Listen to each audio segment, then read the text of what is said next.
TBC Tamil News.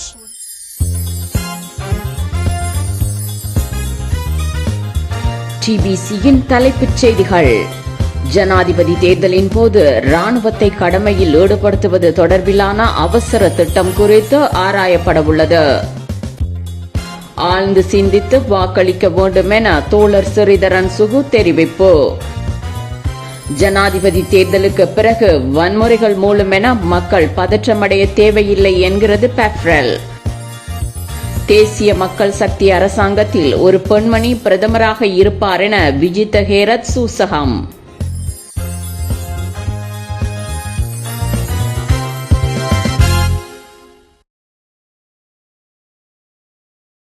வணக்கம். நீங்கள் இணைந்திருப்பது டிவிசியின் மாலை நேர பிரதான செய்திகளுடன். விளம்பர இடைவேளையின் பின்னர் செய்திகள் தொடரும். 28 வருடங்களுக்கு மேலாக பிரித்தானியாவில் இருந்து ஒலிக்கும் ஒரே ஒரு முதன்மை செய்தி ஸ்தாபனம் டிபிசி. செயற்கை நுண்ணறிவு தொழில்நுட்பத்தின் ஊடாக செய்திகளை வழங்கும் ஒரே ஸ்தாபனம் டிபிசி. சிறந்த செய்தி ஆசிரியர்களை கொண்ட ஒரே ஒரு செய்தி ஸ்தாபனம் டிபிசி. காணத்தவராதீர்கள் டிபிசியின் செய்திகளை. இனி விரிவான செய்திகள். ஜனாதிபதி தேர்தலின் போது ராணுவத்தை கடமையில் ஈடுபடுத்துவது தொடர்பிலான அவசர திட்டம் குறித்து தேசிய பாதுகாப்பு சபையில் ஆராயப்படும் என்று அறிவிக்கப்பட்டிருக்கிறது. அவசர நிலை ஏற்படும் பட்சத்தில் போலீசாருக்கு தேவைப்படக்கூடிய எந்த உதவியையும் செய்வதற்கு முப்படைகள் தயாராகவே இருப்பதாக பாதுகாப்பு அமைச்சின் ஊடக பேச்சாளர் கர்னல் நளின் ஹேரத் கூறினார். எதிர்வரும் வியாழக்கிழமை தேசிய பாதுகாப்பு சபை கூடும் போது தமது திட்டங்கள் குறித்தும் கடமையில் ஈடுபடுத்தப்பட வேண்டிய இராணுவத்தினரின் எண்ணிக்கை தொடர்பிலும் ஆராய இருப்பதாக அவர் குறிப்பிட்டார். கலவரம், வன்முறை போன்ற சூழ்நிலைகளிலும் சட்டம் ஒழுங்கை பேணுவதில் போலீசாருக்கு உதவி தேவைப்படும் போதும் ராணுவம் உதவும் என்று மேலும் கூறினார். அதேவேளை பாதுகாப்புடனும் ஒழுங்குமுறையுடனும் ஜனாதிபதி தேர்தல் நடத்தப்படுவதை உறுதி செய்வதற்கு 69,000 போலீசாரை கடமையில் ஈடுபடுத்துவதற்கு நடவடிக்கைகள் மேற்கொள்ளப்பட்டுள்ளதாக பொது பாதுகாப்பு அமைச்சர் டிரான் அலஸ் கூறினார்.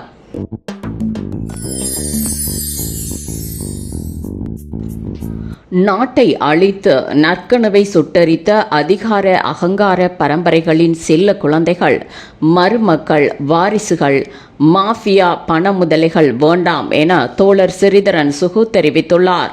2022 வரலாற்று தருணத்தின் பின்னர் இந்த நாட்டை தீயிட்டு அழித்து பேரழிவில் தள்ளிய தமிழ் பேசும் மக்களின் வாழ்வையும் வளத்தையும் 4 தசாப்தங்களுக்கு மேல் சூறையாடிய புதைகுழி அரசியல் சித்திரவதை பாரம்பரியங்களை உருவாக்கிய இலங்கை மக்களின் சமூக பொருளாதார வாழ்வை அத்திவாரத்தை தகர்த்த சக்திகளின் பரம்பரைகள், மகன்கள், மருமகன்கள், செல்ல குழந்தைகள், ஞான குழந்தைகளுக்கு இனிமேலும் வெட்கமற்று தொடர்ந்து முட்டாள்களாக வாக்களிக்கப் போகிறோமா என தோழர் ஸ்ரீதரன் சுகு கேள்வி எழுப்பியுள்ளார்.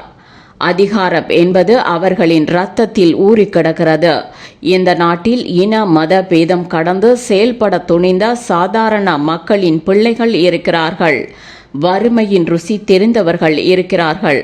அவர்கள் அறிவொளி வீசும் இளம் மனிதர்கள்.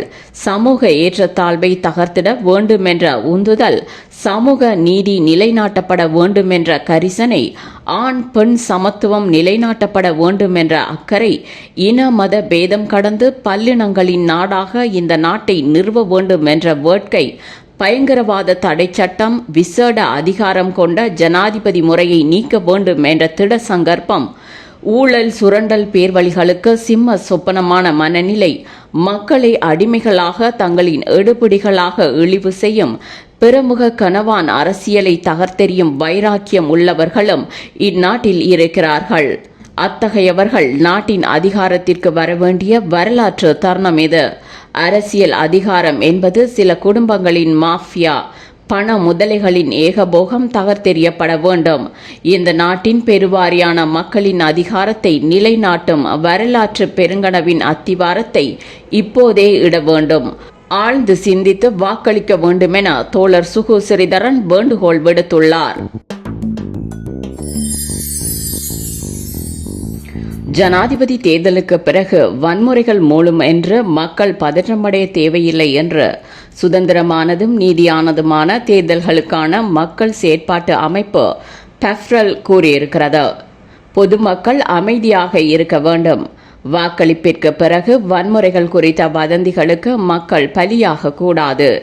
வன்முறைகள் இடம்பெறக்கூடிய சாத்தியங்கள் குறித்து இதுவரையில் எமக்கு நம்பகமான எந்த தகவலும் கிடைக்கவில்லை. அமைதியின்மை குறித்தான பல தகவல்கள் உறுதிப்படுத்தப்படாதவை. அவற்றை எச்சரிக்கையுடன் கையாள வேண்டும். தேர்தல் காலத்தில் சமூக அமைதியை பேண வேண்டியதன் அவசியத்தை அரசியல் கட்சிகளும் பொதுமக்களும் உணர்ந்து கொண்டு ஐக்கியத்தையும் அமைதியையும் பேணுவதற்கு ஒத்துழைக்க வேண்டும் என்று பெஃப்ரலின் நிறைவேற்று பணிப்பாளர் ரோஹண ஹெட்டியாராச்சி மக்களை கேட்டுக்கொண்டார்.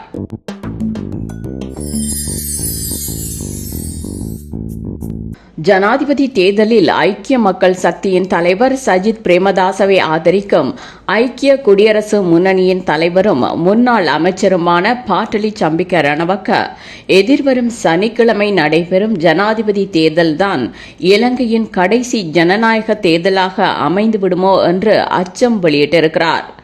இது ஒரு வளமையான தேர்தல் அல்ல. சமூக ஊடகங்களினால் உருவாக்கப்படும் ஜனரஞ்சக அலையினால் தீர்மானிக்கப்படும் இந்த தேர்தல் இலங்கையின் இறுதி ஜனநாயக தேர்தலாக அமைந்துவிடவும் கூடும். 2019ஆம் ஆண்டிலும் இதேபோன்றே பொதுமக்களை தவறாக வழிநடத்துவதற்கு திட்டமிட்டு முன்னெடுக்கப்பட்ட சமூக ஊடக பிரசாரங்கள் கோட்டாபய ராஜபக்சவை தேசத்தின் மீட்பர் என்று காட்சிப்படுத்தின. ஆனால் இறுதியில் நாடு வங்குரோத்து நிலை அடைந்ததையே கண்டோம். இந்த தடவை நாடு வங்குரோத்து அடையப் போவதில்லை. ஆனால் 1931ஆம் ஆண்டு தொடக்கம் நிலைத்திருக்கும் முழு ஜனநாயக முறைமையும் பாழாகிவிடக்கூடிய ஆபத்து இருக்கிறது என்று ரணவக்க டெய்லி மிரர் பத்திரிகைக்கு வழங்கிய நேர்காணலில் குறிப்பிட்டிருக்கிறார்.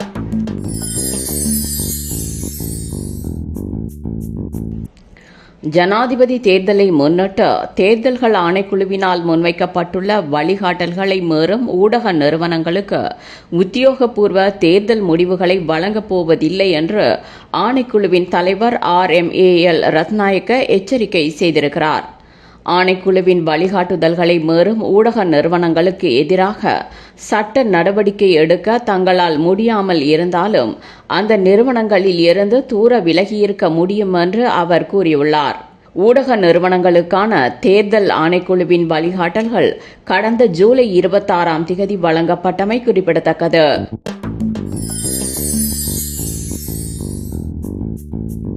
தேசிய மக்கள் சக்தியின் அரசாங்கத்தில் ஒரு பெண்மணி பிரதமராக இருப்பார் என்று அந்த கட்சியின் பாராளுமன்ற உறுப்பினர் விஜித ஹேரத் சூசகமாக தெரிவித்தார். கம்பஹா மாவட்டத்தின் மெனுவாங்கொடையில் தேர்தல் பிரசார கூட்டத்தில் உரையாற்றிய அவர், செப்டம்பர் 21 வெற்றிக்கு பிறகு அரசியல் அமைப்பின் பிரகாரம் ஜனாதிபதிக்கு இருக்கும் அதிகாரங்களின் கீழ் புதிய ஒரு அமைச்சரவை நியமிக்கப்படும் என்றும் பாராளுமன்றம் கலைக்கப்படும் என்றும் கூறினார். அனுரகுமார திசாநாயக்க ஜனாதிபதியாக தெரிவு செய்யப்பட்டால் தேசிய மக்கள் சக்தி எவ்வாறு அரசாங்கத்தை அமைக்கும் என்று எதிர்க்கட்சி முகாம் கேட்கிறது. அனுர ஜனாதிபதியாக வந்ததும் கடந்த பாராளுமன்ற தேர்தலில் கொழும்பு மாவட்டத்தில் அவருக்கு அடுத்ததாக வந்த லக்ஷ்மன் நிபுணராச்சி புதிய பாராளுமன்ற உறுப்பினராக நியமிக்கப்படுவார். பிறகு 4 உறுப்பினர்களுடன் ஒரு அமைச்சரவையை எம்மால் அமைக்க முடியும். புதிய பிரதமர் ஒருவரை நாம் நியமிப்போம். அது ஒரு பெண்ணாகவும் இருக்க முடியும் என்று விஜித ஹேரத் கூறினார். சுவிட்சர்லாந்தில் 7 பேரை கொண்ட அமைச்சரவையே இருக்கிறது. பாராளுமன்ற தேர்தலுக்கு பிறகு புதிய அமைச்சரவை நியமிக்கப்படும் வரை 2 மாதங்களுக்கு 4 பேரை கொண்ட அமைச்சரவையினால் நாட்டை நிர்வகிக்க முடியும் என்றும் ஹேரத் குறிப்பிட்டார்.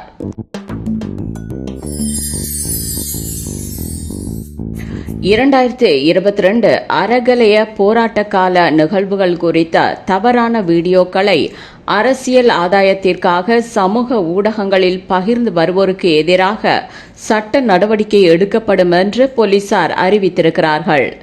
மே 9 அமைதியின்மை, கட்டுநாயக்க விமான நிலையத்திற்கு அண்மையாக வாகனங்கள் சோதிக்கப்படுதல் போன்ற கடந்த கால சம்பவங்கள் பற்றிய வீடியோக்கள் சட்டம் ஒழுங்கை சீர்குலைக்கக்கூடிய வகையில் தவறான முறையில் பகிரப்படுகின்றன. ஊர்ஜிதப்படுத்தப்படாத உள்ளடக்கங்களை கொண்ட வீடியோக்களை பகிர்ந்து கொள்ள வேண்டாம் என்று பொதுமக்களை போலீசார் வலியுறுத்தி கேட்டுக்கொண்டிருக்கிறார்கள். தேசிய பாதுகாப்பிற்கு அச்சுறுத்தலை ஏற்படுத்தக்கூடிய பதிவுகளை செய்வோர் பாரதூரமான விளைவுகளை சந்திக்க வேண்டியிருக்கும் என்றும் எச்சரிக்கை விடுக்கப்பட்டிருக்கிறது.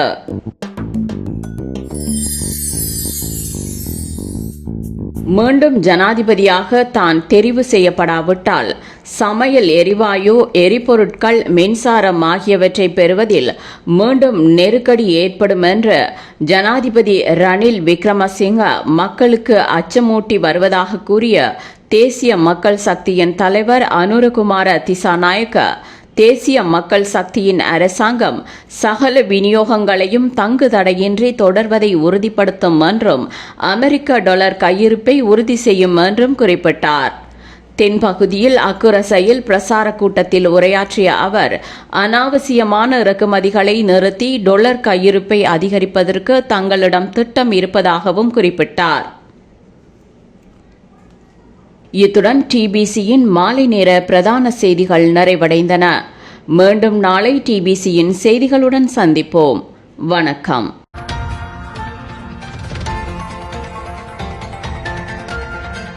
TBC Tamil News.